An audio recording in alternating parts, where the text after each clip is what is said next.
Hello అందరికీ. ఇప్పుడు నేను బ్రేక్ఫాస్ట్ కమ్ స్నాక్ డిన్నర్ రెసిపీని ఒకటి షేర్ చేసుకోబోతున్నాను. చాలా ఈజీగా ప్రిపేర్ చేసుకోవచ్చు. ముందుగా ఒక కప్పు వరకు దొడ్డు రవ్వని తీసుకోవాలి. దీనికి ఒక కప్పు మజ్జిగతో మనం ఒక 15 మినిట్స్ టు 30 మినిట్స్ వరకు నానబెట్టుకోవాలి.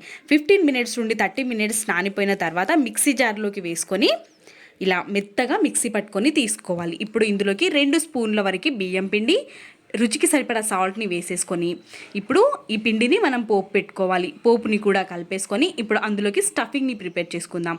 ఆయిల్ వేసుకొని ఆనియన్స్, అదేవిధంగా క్యారెట్ తురుము, బంగాళదుంపని వేసేసుకొని కారం, ఉప్పు, అదేవిధంగా కొంచెం కొత్తిమీర తరుగు, కరివేపాకుని వేసేసుకొని ఇలా ముద్దలాగా చేసేసుకొని పక్కకు పెట్టేసుకోవాలి.